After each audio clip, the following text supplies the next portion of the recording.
Lyddie Chapter 19. Diana.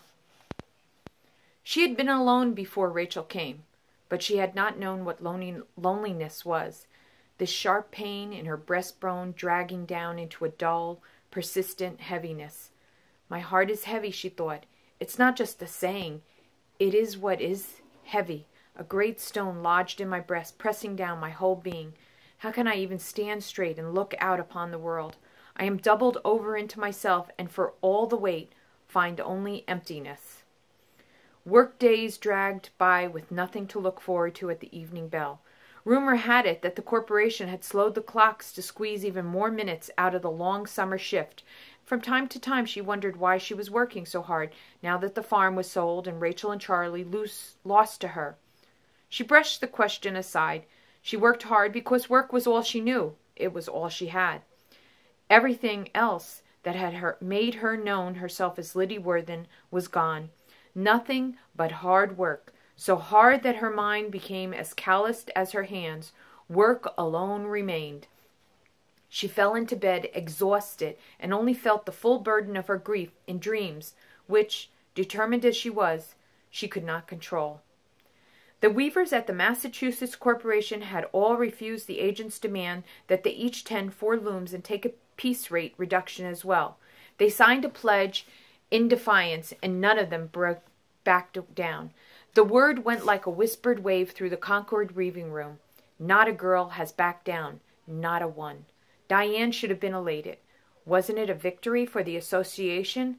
But when Lydia was finally able to rouse herself from her own pain, she saw that Diana's face was drawn, the expression grim and set.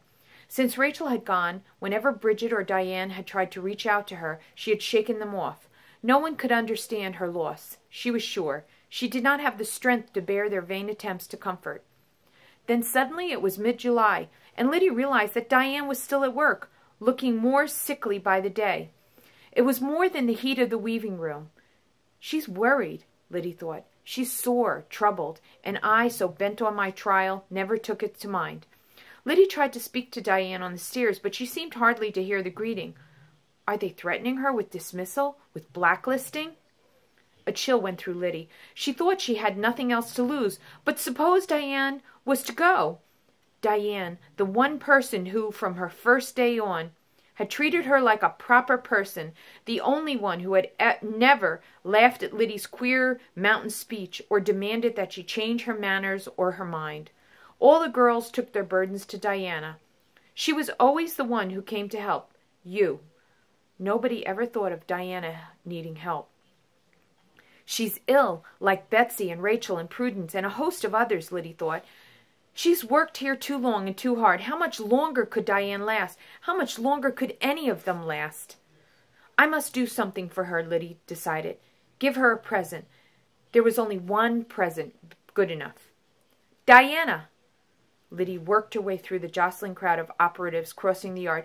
I've been thinking. She glanced around to see if anyone was listening, but all the girls were too intent on rushing home for their suppers. About the... Even now that she had made up her mind, she couldn't quite bring herself to speak the forbidden word in the very courtyard of the corporation. She took a deep breath. I've been thinking on signing.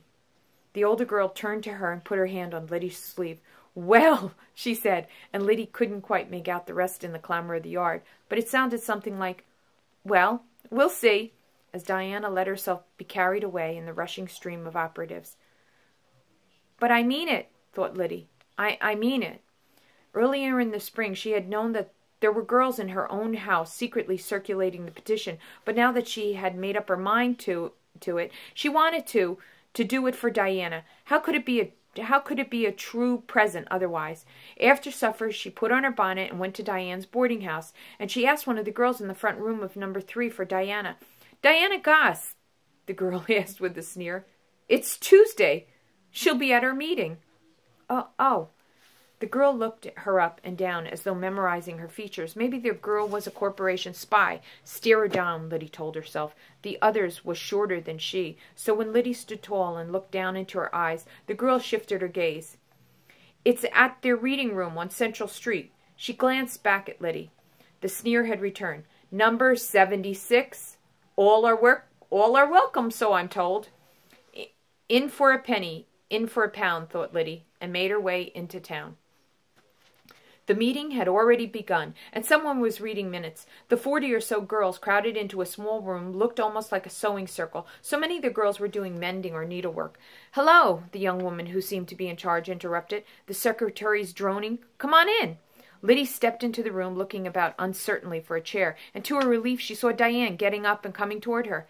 "You came," she said, her tired features relaxing into a smile. It reminded her of the first night when she had gone to see Diana, except that Diana had looked lovely and full of life.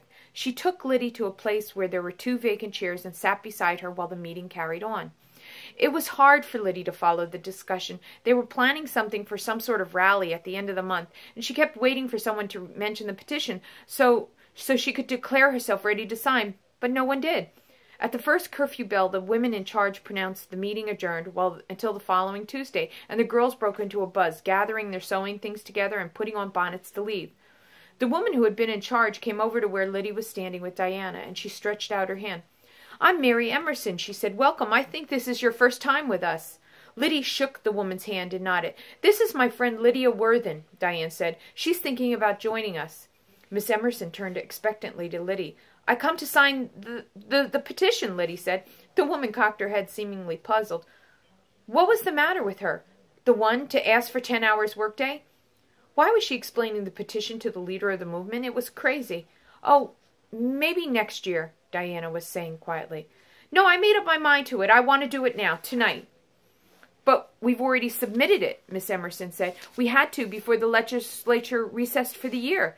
She had, at long last, made up her mind to do it, and now it was too late. "But next year," Diane repeated. "You can put your name on it the very first column, if you like." "Yes," said Miss Emerson brightly. "That's our motto. We'll try again. Since 4,000 names didn't convince them, next year we'll have to get 8. She gave Lyddie the kind of encouraging smile a teacher gives to a slow pupil. We'll need all the help we can get." Lyddie stood there, open mouthed, looking from Diane's thin face to the other woman's robust one. Too late. She'd come too late. She was always too late. Too late to save the farm. Too late to keep her family together. Too late to do for Diane the one thing she knew to do. "We'd better get you back to number 5, Diane was saying, like she was some helpless child who needed tending. "You wouldn't want to be late." They hurried down the dimly lit streets toward the Concord boarding house without speaking. Lyddie wanted to explain, to say she was sorry, to somehow make it up to Diana, but she didn't know how to do it. As they neared number 5, Diana broke the silence. "Thank you for coming tonight." "Oh, Diana, I come too late." "You came as soon as you could." I'm always too late to do any good." "Lyddie?" Diane was hesitating. "I'll miss you." What was she saying? "I ain't going nowhere. I'll be right here next year and the next." "No, I'm the one who'll be leaving." "But where would you be going?" Diana had always said that the mill was her family. "Boston, I think." I don't understand. Are you ailing?"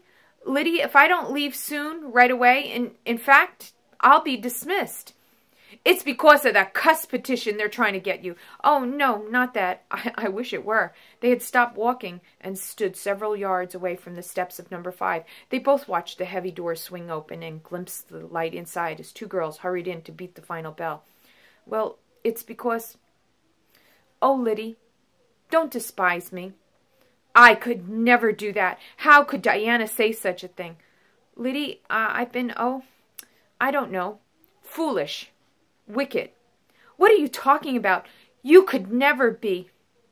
"Oh, yes." She was silent for a moment, as though sifting the words she needed from the chafe of her thoughts. "I'm going to have a child, Lyddie." "A what?" Her voice had dropped to a stunned whisper. She tried to search Diana's feature, but it was too dark to read her expression. "Who done this to you?" she asked finally. "Oh, Lyddie, no one's done it to me."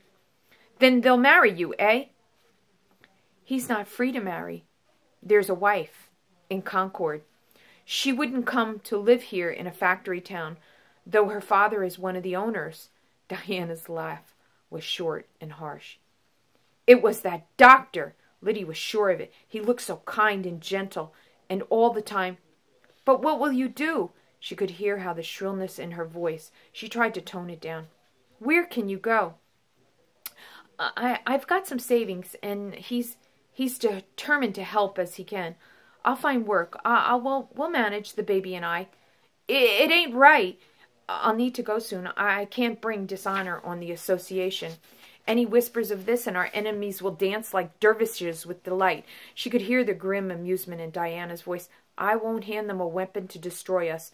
Not if I can possibly help it.